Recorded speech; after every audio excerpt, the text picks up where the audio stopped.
Pada zaman dahulu, hiduplah seorang putri cantik di sebuah kastil besar. Suatu hari, ayahnya, sang raja, memberikan hadiah ulang tahun sebuah bola emas kepada putri. Selamat ulang tahun, putriku. Terima kasih, ayah. Putri sangat mencintai bola emas ini. Dia menghabiskan sepanjang waktunya bermain dengan bola emas itu. Suatu hari, dia membawa bolanya keluar dan mulai memainkannya dengan melemparkannya ke udara. Putri mendekati sebuah kolam kecil dan terus memainkan bola emas itu. Tepat saat itu, dia tidak dapat menangkap bola yang dia lemparkan ke atas. Dan bola itu menggelinding menjauh. Bolaku! Putri mengejar bola emasnya, tetapi bola itu bergerak semakin cepat. Akhirnya bola itu jatuh ke kolam dan tenggelam. Ah, tidak! Putri duduk di tepi kolam dan menangis karena putus asa. Bola emasku yang cantik, bagaimana aku bisa mengambilnya? Tiba-tiba, dia mendengar sebuah suara. Rabbit, putri yang cantik, kenapa kau menangis? Rabbit, Putri melihat berkeliling, tetapi tidak menemukan dari mana asal suara itu. Ketika Putri melihat dari dekat, dia sadar bahwa itu adalah suara kodok yang ada di samping kolam dan kodok itu memandanginya. Kodok melompat ke arah Putri dan bertanya lagi setelah dia berhasil mendekat. ada masalah apa putri yang cantik? Kenapa kau menangis? Sang putri terkejut saat melihat kodok yang bisa berbicara. Kodok yang bisa berbicara? Bagaimana bisa? Ya, inilah aku berbicara dengan putri yang cantik. Kenapa kau menangis? Setelah menenangkan diri, Putri mulai menceritakan kisahnya. Bola emas yang diberikan ayahku terjatuh ke kolam dan tenggelam. Bagaimana aku bisa mengambilnya? Kodok mendekati kaki sang putri dan mengajukan penawaran. Putri yang cantik, akan kubawakan bolamu. Tetapi sebagai balasannya, kau harus melakukan permintaanku. Putri jadi penasaran. Jadi apa balasannya? Jika kau mau berteman denganku, aku ingin hidup bersamamu di kastil. Putri memikirkan hal itu, lalu menerima tawaran sang kodok. Jadi kodok melompat ke dalam air dan hilang dari pandangan.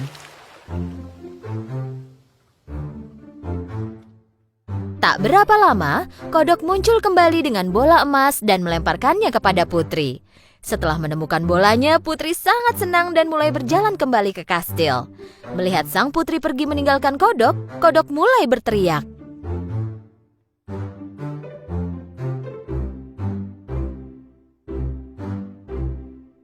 Putri yang cantik, kau melupakanku? Kau janji membawaku ke kastil. Rabbit, Putri berteriak dari jauh sambil tertawa. Bagaimana mungkin kodok jelek sepertimu membayangkan untuk hidup dengan putri cantik sepertiku? Rabbit. Sang putri meninggalkan kodok dan pulang ke kastilnya. Pada malam harinya, raja, ratu, dan putri duduk di meja makan. Tepat ketika mereka mulai makan, terdengar ketukan di pintu. Pelayan melaporkan bahwa seekor kodok telah tiba dan memberitahu bahwa kodok tersebut diundang oleh putri dan kini meminta izin untuk masuk. Raja dengan terkejut bertanya kepada putrinya. Ceritakanlah apa yang terjadi, putriku. Begini, ayah. Putri menceritakan semua tentang peristiwa yang terjadi pagi itu di kolam.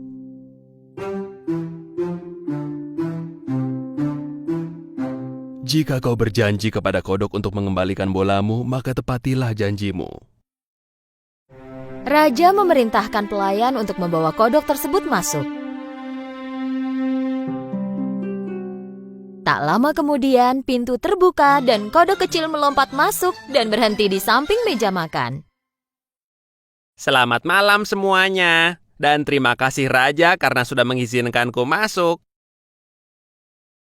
Dengan satu lompatan besar, kodok mendarat di samping piringnya Putri.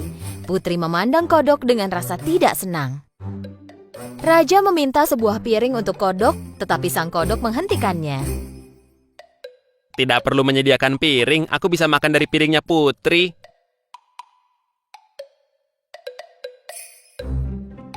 Kodok mulai makan dari piring sang putri. Putri sangat kesal kepada kodok, tetapi dia pikir bahwa kodok itu akan pergi setelah makan malam selesai dan tetap tidak berkata apa-apa. Tetapi sang kodok tak punya niat untuk pergi setelah makan. Ketika Putri meninggalkan meja makan, kodok mengikuti Putri ke kamarnya. Waktu berlalu dan kodok mengantuk. Putri, aku sangat mengantuk. Aku ingin tidur di tempat tidurmu jika boleh. Karena takut ayahnya marah, Putri harus menyetujui permintaan ini juga. Kodok melompat ke atas tempat tidur Putri dan tidur di bantal Putri. Sambil menahan amarahnya, Putri berbaring di samping kodok dan tertidur. Keesokan paginya, kodok membangunkan sang putri.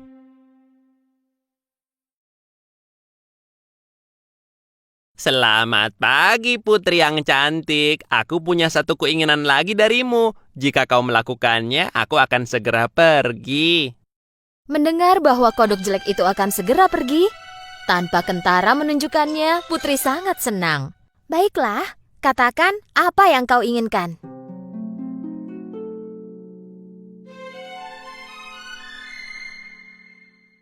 Aku ingin kau menciumku, Putri. Putri melompat dari tempat tidurnya dengan sangat marah. Beraninya kau, itu tak mungkin. Senyum di wajah kodok pun hilang dan digantikan oleh air mata. Putri berpikir sejenak. Baiklah, apa susahnya dengan satu ciuman kecil? Lagi pula aku tak akan melihatnya lagi. Dan akhirnya Putri pun mencium sang kodok. Segera setelah Putri mencium sang kodok, sebuah cahaya menyilaukan menutupi kamar itu.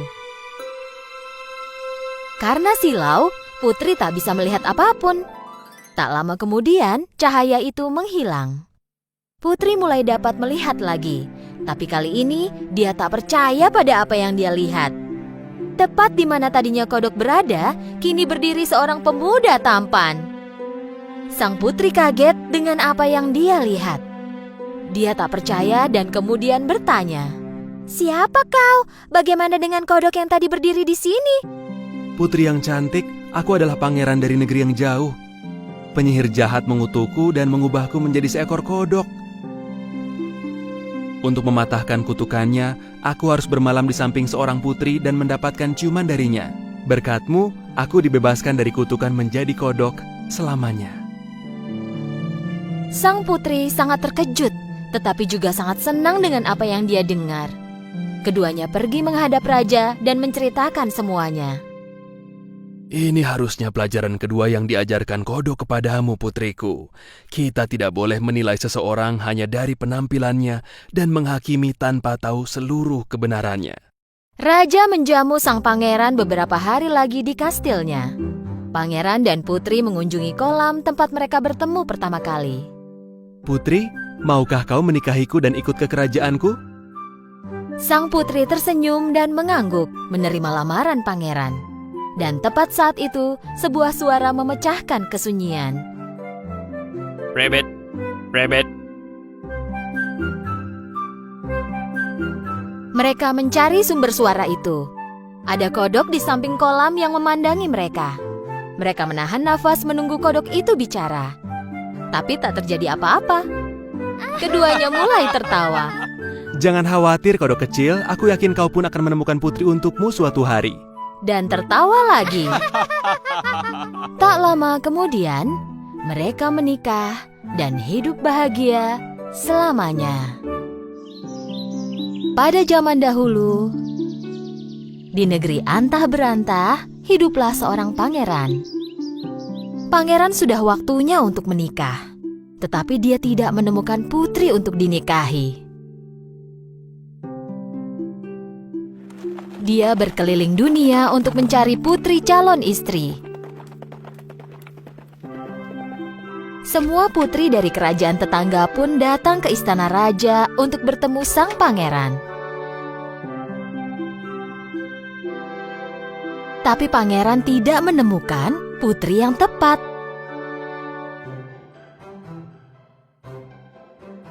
Ayahnya sang raja ingin putranya menikahi putri sejati. Setelah beberapa tahun mencoba, pangeran putus asa dalam menemukan putri yang tepat. Pangeran melanjutkan hidupnya dengan perasaan sedih, putus asa, dan gundah. Raja dan ratu pun sangat sedih melihat situasi ini. Pada suatu malam, pangeran duduk berpikir. Lalu datanglah badai besar. Kilat menyambar dan suara petir bergema di istana.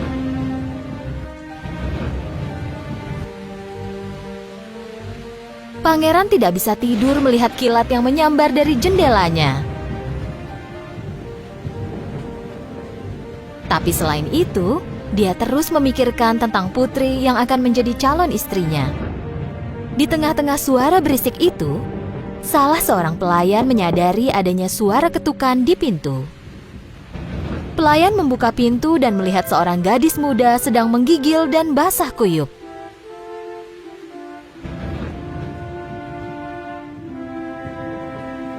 Meski penampilannya terlihat kacau, gadis muda itu masih terlihat cantik dan elegan. Dan dengan susah payah dia bicara. "Bolehkah aku masuk? Aku sendirian, aku tersesat di hutan." Pelayan merasa kasihan lalu berlari dan menyampaikan berita itu kepada raja dan ratu. Kita tak boleh menolak pengunjung saat sudah larut begini. Bawa dia masuk. Raja segera memberitahu dan memerintahkan prajurit untuk membuka pintunya. Penjaga membawa gadis itu ke ruang tamu istana dan menempatkannya di depan perapian. Melihat pakaian gadis itu basah, ratu memerintahkan pelayan untuk membawakan pakaian yang pantas untuk gadis itu. Saat hanya berdua, ratu bertanya kepada sang gadis, "Apa yang kau cari pada jam dan cuaca begini?" "Aku putri dari negeri yang jauh. Istanaku diserang oleh musuh. Demi melindungiku, ibu dan ayah mengirimku pergi bersama 2 prajurit secara diam-diam. Tapi karena gelap dan badai ini, kami pun terpisah dan aku menemukan istanamu. Terima kasih sudah membawaku masuk." Ratu sulit mempercayai gadis itu, tapi tak tega mengusirnya dari istana.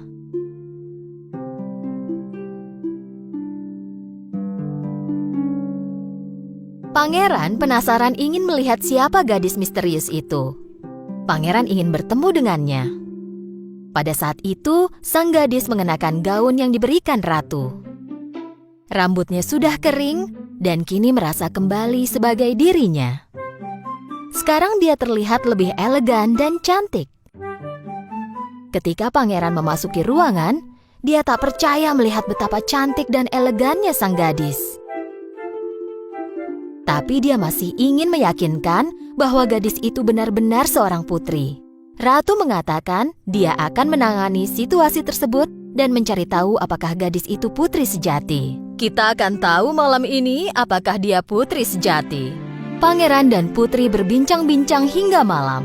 Pangeran mulai menyukai sang gadis itu ketika semakin dia mengenalnya. Ratu menyiapkan kamar tamu untuk sang gadis dan menaruh sebutir kacang polong di bawah 7 kasur yang ditumpuk. Gadis itu tidur di tempat tidur aneh yang sudah disiapkan untuknya.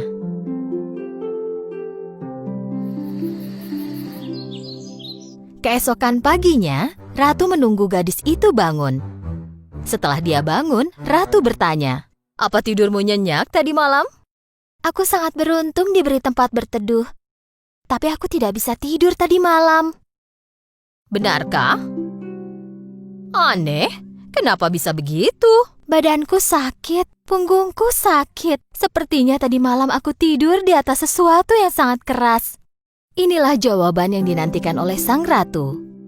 Dia tahu bahwa hanya putri sejati yang bisa merasakan ketidaknyamanan dari tempat tidur berlapis 7 kasur itu.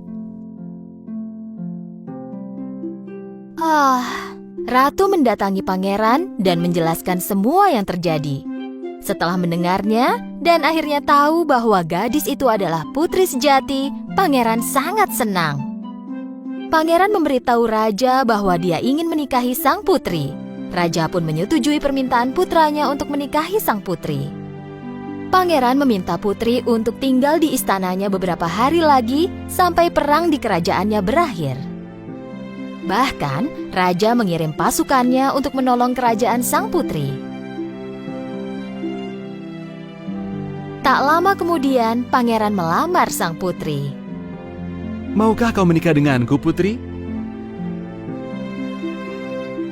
Putri menjawab ya. Dan mereka pun hidup bahagia selamanya. Malam itu, pangeran menaruh kacang polong itu dalam kotak kaca dan memajangnya di sudut terbaik istana. Selama beberapa tahun, kacang polong itu dikunjungi orang-orang yang percaya pada cinta sejati. Kisah pangeran dan putri ini diceritakan selama bertahun-tahun kemudian.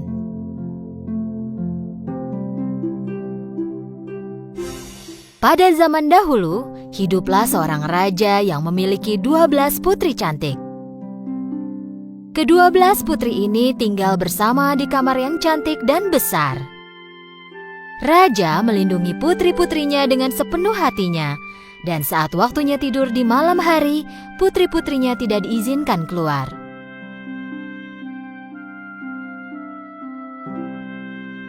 Tapi setiap pagi, mereka bangun dengan keadaan yang sangat aneh. Sepatu para putri terlihat rusak seolah-olah mereka menari semalaman. Raja harus membelikan sepatu baru setiap hari. Tetapi keesokan harinya, sepatu tersebut selalu rusak. Raja atau anak buahnya di kastil tidak dapat memecahkan misteri sepatu itu. Bagaimana ini bisa terjadi? Bagaimana sepatu baru menjadi rusak hanya dalam waktu semalam? Yang mulia, kami tak bisa mengerti. Akhirnya Raja berkata, Siapapun yang memecahkan misteri tentang sepatu putri-putriku dapat menikahi putri pilihannya, menjadi menantuku, dan akan menjadi raja setelah aku mati nanti. Tetapi dia hanya punya waktu 3 hari 3 malam untuk memecahkannya. Jika tidak, dia akan dipenjara seumur hidup. Banyak pemuda di kerajaan itu dan bahkan pangeran dari kerajaan lain datang ke kastil. Mereka menjaga pintu kamar 12 putri. Tetapi setelah beberapa hari, tak seorang pun yang dapat memecahkan misteri itu. Dan sepatu putri terus-menerus rusak dalam semalam. Akhirnya, seorang pemuda berhati baik ingin mencobanya. Dan dia pun pergi ke kastil. Di tengah jalan, dia bertemu seorang nenek kumal yang terlihat sangat miskin. Nak, aku sangat lapar. Maukah kau memberiku sepotong roti? Pemuda itu memberikan semua makanan yang ada di tasnya kepada si nenek. Sang nenek sangat senang karena pemuda sebelumnya yang ia jumpai tidak memberikan apa-apa. Nenek itu tahu bahwa pemuda ini berbeda dari pemuda lainnya. Sebagai balasannya, nenek itu memberikan jubah ajaib. Ambillah jubah ajaib ini. Saat memakainya, kau akan jadi tidak terlihat. Jam 12 malam tepat, kenakan jubah itu supaya tidak terlihat dan masuklah ke kamar putri. Dengan begitu, kau dapat memecahkan misteri sepatu itu. Tapi hati-hati, jangan meminum apapun yang diberikan para putri kepadamu. Mereka memang putri-putri nakal. Pemuda itu mengambil jubah ajaib dan pergi ke kastil. Dan ketika tiba di kastil, dia menyampaikan tujuannya yaitu untuk memecahkan misteri sepatu. Hari pertama ketika dia berjaga di luar kamar putri, putri sulung keluar dengan segelas air limun. Kau pasti haus. Kami membuatkan air limun untukmu. Ayo minumlah. Pemuda itu lupa akan peringatan sang nenek lalu meminumnya. Tak lama kemudian dia pun mengantuk. Dia tertidur nyenyak sepanjang malam di kamar yang sudah disiapkan para putri untuknya.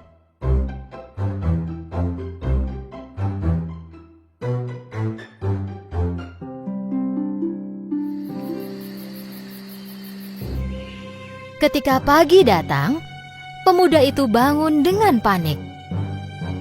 Aku seharusnya memakai jubah ajaib dan masuk ke kamar putri. Pada malam kedua, pemuda itu berjaga lagi di depan kamar putri. Kali ini putri lainnya keluar dengan membawa segelas jus. Pemuda itu sangat haus ketika berjaga dan menunggu malam semakin larut. Tanpa berpikir, ia pun meminum semua jus yang diberikan kepadanya. Dan tentu saja, dia pun tertidur lagi. Keesokan paginya saat bangun, ia pun ingat pesan sang nenek. Hati-hati, jangan minum apapun yang diberikan putri kepadamu. Pasti ada obat tidur dalam minuman yang diberikan putri itu. Pada saat itu raja mendatangi sang pemuda. 2 hari berlalu dan kau masih belum memecahkan misteri sepatu itu. Jika kau gagal hari ini, kau akan dipenjara seumur hidupmu. Raja mengakhiri ucapannya lalu pergi. Pemuda itu harus memecahkan masalah sepatu itu hari ini. Malam itu untuk terakhir kalinya, pemuda itu berjaga di depan pintu kamar putri. Kali ini putri bungsu keluar dengan membawa segelas jus jeruk. Tetapi sang pemuda sekarang sadar, dia mengambil gelasnya, mengucapkan terima kasih kepada putri.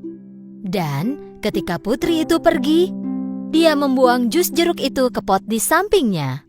Kali ini dia berdiri tegak. Malam semakin larut dan tengah malam pun tiba. Pemuda itu memakai jubahnya dan dia segera menjadi tidak terlihat. Perlahan dia membuka pintu dan tidak percaya pada apa yang dia lihat.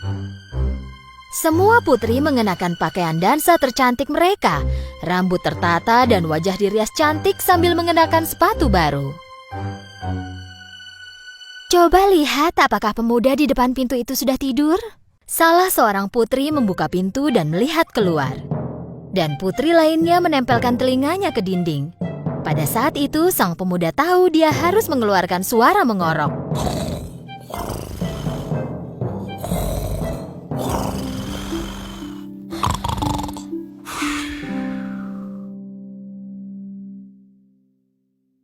Putri sulung menggeser tempat tidurnya dan bertepuk tangan 3 kali. Sebuah jalan rahasia terbuka di bawah tempat tidur itu. Sang pemuda tidak percaya apa yang dia lihat. Satu persatu semua putri memasuki jalan rahasia itu. Dan pemuda itu pun mengikuti dari belakang. Jalan rahasia itu menuju ke sebuah tangga dengan ratusan anak tangga menuju ke bawah. Ketika mereka menuruni tangga, pemuda itu tak sengaja menginjak gaun salah seorang putri. "Oh, seseorang menginjak gaunku?" "Tidak mungkin, mungkin kau sendiri yang menginjaknya." Ketika anak tangganya habis, mereka pun tiba di hutan. Mereka berjalan melewati pohon-pohon dengan ranting perak yang indah. Pemuda itu mengambil sebuah ranting dan terus mengikuti putri. Setelah berjalan lama, mereka berhenti di tepi sebuah sungai. Di sungai itu, ada 12 perahu berbentuk angsa dan di dalamnya ada 12 pangeran yang menunggu para putri. Para putri menaiki perahu, dan pemuda itu naik ke perahu terakhir. "Perahu ini seperti lebih berat dari biasanya, seperti ada tambahan orang di atasnya. Aneh."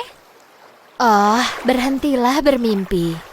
Setelah menyeberangi sungai, mereka tiba di sebuah kastil besar yang berkilau, dan mereka dapat mendengar suara musik mengalun dari dalam kastil. Saat melihat melalui jendela, pemuda itu melihat banyak orang menari. Begitu mereka memasuki kastil, para putri pun mulai menari. Mereka tak pernah terlihat lelah dan terus menari. Tentu saja sepatu mereka mulai rusak. Sang pemuda tidak kuasa menahan lapar lagi. Jadi dia mengambil sepotong kue di meja dan mulai makan. Putri bungsu melihat hal ini. "Hei, kueku! Melayang seperti ada orang tak terlihat memakannya." "Sudahlah, jangan bicara ngawur." Pemuda itu mengambil cangkir emas dari meja tanpa ada yang memerhatikan. Para putri menari sampai pagi. Para putri menaiki perahu, menyeberangi sungai, berjalan menembus hutan, menaiki tangga yang sangat panjang, dan akhirnya kembali ke kastil. Tetapi sepatu mereka sudah rusak seperti biasanya.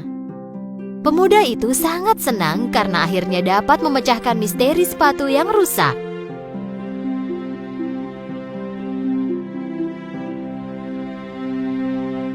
Tak lama kemudian, raja mendatangi pemuda itu. Waktumu berakhir hari ini. Apa kau sudah memecahkan misteri sepatu itu? Ya, Yang Mulia. Dan pemuda itu menceritakan semuanya kepada raja. Raja awalnya tidak percaya. Tapi ketika pemuda itu menunjukkan ranting perak dari hutan dan cangkir emas dari kastil yang berkilau, raja tahu bahwa ceritanya itu benar. Dan raja menepati janjinya dan mengizinkan pemuda itu untuk menikahi salah seorang putrinya. Pemuda itu mengatakan bahwa ia ingin menikahi putri bungsu. Kedua-belas putri penari sangat tidak senang karena rahasia mereka terbongkar. Tetapi sang pemuda dan putri bungsu menikah dan hidup bahagia selamanya.